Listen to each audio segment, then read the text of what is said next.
Hey, good morning or good afternoon or whatever. It's about 11 o'clock when I'm starting this. I have Charles here with me, my faithful pug. She's fantastic. I have the last dregs of some coffee I made earlier this morning. And a good evening last night. A friend of mine came and stayed over, and we had beverages and listened to music, and man, it was fantastic. So, anyway, uh, this is kind of a video I wasn't ever planning on making, but it kind of came to mind as I was listening. I'm going to talk about what some people call the most controversial album in this band's catalog. For me, it's more the most controversial time period in the band's history, or at least one of them. Talking about my band, Motorhead. Love Motorhead. I have everything they've ever put out. Excuse me. In 1982, the first classic lineup. Lemmy said they're all classics as far as he's concerned. Um, the first classic lineup splintered. Fast Eddie Clarke left in 1982 due to creative differences over Lemmy wanting to do a rather interesting and perhaps atrocious cover of Stand By Your Man with Wendy O. Williams from the Plasmatics. That was kind of the final straw. Eddie left uh, partway into the tour. The Iron Fist tour in 1982 left him stranded. The band did not audition any guitar players. Filthy Animal Phil Taylor, the drummer, was a huge Thin Lizzy fan, and one of their main axemen over the course of several albums in the 70s. uh, Brian Robertson, Scotsman, um, was no longer in Thin Lizzy. I don't remember if he was fired, quit, both. Doesn't matter. Robbo was kind of a controversial figure himself, um, but a fantastic guitar player. And so he lent a whole different style. He came in and he had a day's rehearsal. The band uh, had to cancel just a handful of shows, and then they got back on the road. And it was the first headlining tour of America. And Brian Robertson came in right away. And Lemmy likes to say that Robbo, which was his nickname given to him by Phil Lynott, uh, acted rather than being part of the band like he was a special guest artiste, although Robbo himself kind of acted like he was a full-time member right from the get-go. There's so much he said, she said stuff. And unfortunately, Lemmy and Phil Taylor are no longer here to tell their sides of the story. Lemmy talked about it in his autobiography, White Line Fever. So, anywho, we're talking about the album that they made together. They toured. Robbo did not and would not play a lot of the band's hits. He wouldn't play Ace of Spades or Overkill, most notably. Um, so the set list for the 82 tour was basically the same as what it had been, minus some of the big hits or the very well-known numbers. Then they went into the studio, and a guy named Tony Platt produced it. So I first bought, here's the curse of the collector, right? I first bought the CD, gosh, I don't know how many years ago. And this is, I think, the first remaster of it. And it has the original 10 songs on it, called Back at the Funny Farm, Shine, Dancing on Your Grave, Rocket, One Track Mind, Another Perfect Day, Marching Off to War, I Got Mine, Tales of Glory, and Die You Bastard was the finishing song in there. And then there were bonus tracks on here. Turn You Around Again, which was the B-side of the I Got Mine single, a live version of Hoochie Coochie Man, the old Muddy Waters tune, sort of amped up, not sort of completely amped up here, which was the B-side of Shine, and then Don't Need No Religion, which was a track off Iron Fist. There's a live version of it, which was another B-side of the Shine single. So anyway, here is Another Perfect Day, which has a fantastic cover, one of the best covers in Motorhead history, I think. So I really like it. If you watched my Motorhead ranking video, my top 10, it's in there. I'm not going to tell you right where it is. It's not my absolute favorite, but it's definitely in my top 10 Motorhead albums. Brian Robertson kind of reignited a creative spark. I'm just going to come out and say it. I don't like the Iron Fist record. There are maybe two or three songs I like. I have the CD of the box sets that have come out in the last few years. The 1979 box set for Overkill and Bomber, the Ace of Spades box, the No Sleep Till Hammersmith box, and now they just recently put out Another Perfect Day is a box set which I'm going to get to, which is really what I want to talk about more than anything here. Um, I don't have Iron Fist because I just can't. It doesn't matter to me. It's my least favorite Motorhead record. So anyway, I had an American pressing of Another Perfect Day, but I got rid of it because they pressed the tracks differently. It was a different running order. I literally could not wrap my mind around it. Couldn't stand it. And in a foolish move, because I'll probably get it again one day, I sold it. But I do have this remaster from 2019, I think. And boy, the sound on here is killer. This is a phenomenal sounding record. It does, and I'll show you the back of it. I didn't get to show you the back before. Um, the sound on this is an amazing remaster. I really enjoy it quite a lot. Um, and then somewhere out there, I saw, it was at a local Meyer store.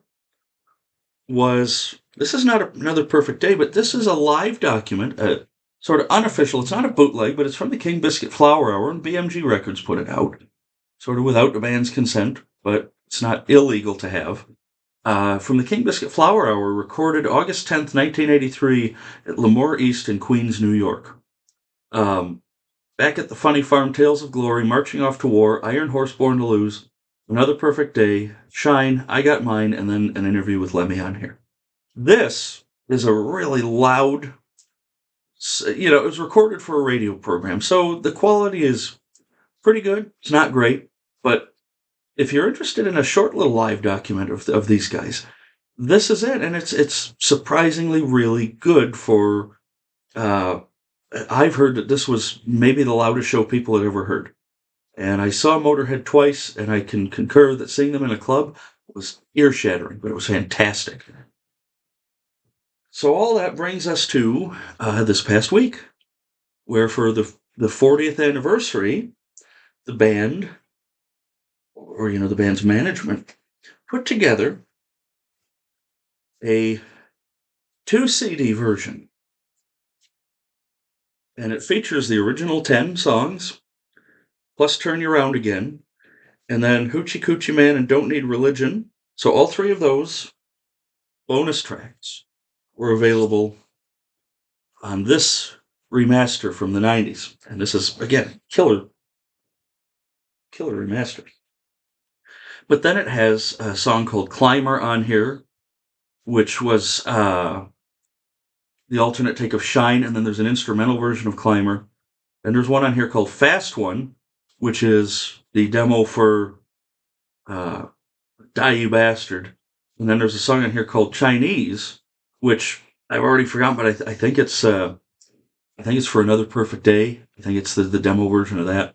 So those songs are all different. So, and then it has an entire concert from the tour live at Hull City Hall, June 22nd, 1983. And the track listing is Back at the Funny Farm, Tales of Glory, Heart of Stone, Shoot You in the Back, Marching Off to War, Iron Horse Born to Lose, Another Perfect Day, Hoochie Coochie Man, Don't Need Religion, One Track Mind, Go to Hell, America, Shine, Dancing on Your Grave, Rocket, Bite the Bullet, and The Chase is Better Than the Catch. So, all great songs. All great songs. No Ace of Spades at this point, no Overkill.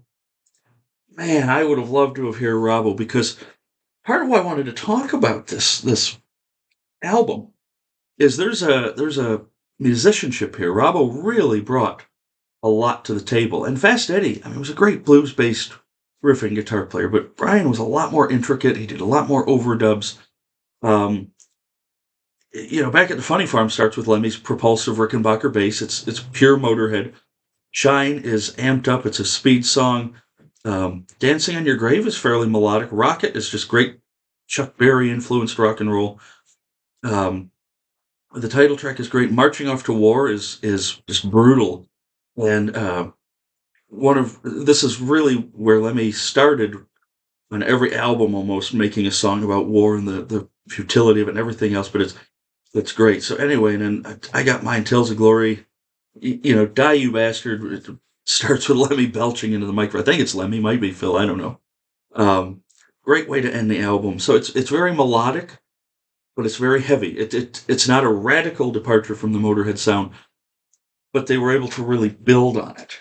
And like I say, I thoroughly enjoy this record. I'm glad that all these years later, it's getting a proper remaster, re-release, box set, whatever. And people are, in the last 10, 15 years, people have really gotten into this album again. And it sort of brings me to the big part, the box set. So yes, I bought yes, I bought both the CD and the LP version, the 3 LP version. Why? Because the 2 CD version has the demos on it that are not on the other CD version I have, and they are also not on here. So LP1 is a half-speed master, just like Overkill, Bomber, Ace of Spades, Hammersmith. Um, the sound on this, I'm going to say this, and it might not be what you want to hear. The sound on this is not a radical improvement over the other vinyl pressing I have. It's great, though. The sound on here is phenomenal. What you're really getting this for is LP2 and LP3. So if you're a vinyl fan, it's got the whole City Hall show in its entirety on here, too, over the course of 2 records instead of 1 CD. And I have to tell you, going back to it, I talked about it a second ago. Of course, I wish there were some other songs on there. But we can't complain about set lists all these years later. There's nothing we can do about it. Man, the intensity, the ferocity. Brian Robertson was part of the reason it was so divisive is, not only would he not play the songs, but then he dressed in mesh shirts and headbands, and I guess at one point was wearing ballet shorts on stage. And it's almost like he went out of his way to not be a member while being a member and to show off how different he was. And heck, even in Thin Lizzy, I don't think he dressed like that. I could be wrong. I'm not a Lizzy aficionado. But man, the guitar interplay and reading the liner notes, which, there's, this is a great picture of the band, uh, that's the great thing about the LP versus the CD, is the liner notes are so much more readable and legible, and it's got, notes from Lemmy, from the original Bronze release. Just as with every other Motorhead box set I've got, the packaging on this is well worth it. A lot of care has gone into these Motorhead. I'm looking up at my box sets, is why I keep looking over that way. The teams who put these together have done a splendid, phenomenal, fantastic, whatever great adjective you can use. Wonderful job. And so these are, if you're a Motorhead fan, Another Perfect Day is probably not where to start necessarily with the band. Maybe it's there are people out there, from the Butcher's Shop group on Facebook, and he's also on some other uh, some other series, you see Tranquility and stuff. Butch Jones is a huge Lizzie fan and Robbo fan, and I believe this is his favorite record. And so check out the Butcher's Shop and see Tranquility. They both speak very highly of this album. Um, so there, there's the spread out picture from the same uh, photo session as the King Biscuit, live release. So I would give this probably a 9.5 out of 10. Um, as far as box sets go, this is well worth picking up. Could there have been more? Another show. Because like with Ace of Spades and Overkill, there were 2 double live albums that came with it, and but this is only one live album. Could there be more? Sure. Would I pay more? You're darn right I would. But this is a lot more affordable than the other bigger ones.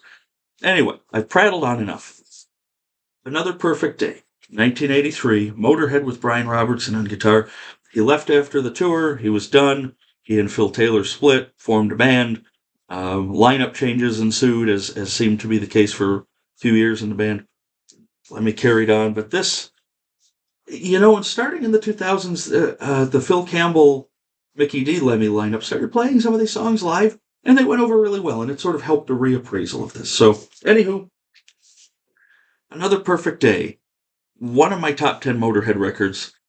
Um, to me, it's a 10 out of 10 record. This box set, like I say, is at 9.5 out of 10, just because there could be a few more notes or whatever. That is so minute. It's just me as the collector complaining. It's just as we do. So let me know what you guys think. Let me know how you feel about this record, if you've even listened to it. If you haven't, go out, do yourself a favor. Buy this album. If you're not going to buy the box set or even the 2 CD set, this single version is still available. But if you're a fan of the band, this is essential. It is as essential as the previous box set. So take care of yourself. I look forward to hearing what you think, and we'll talk to you later.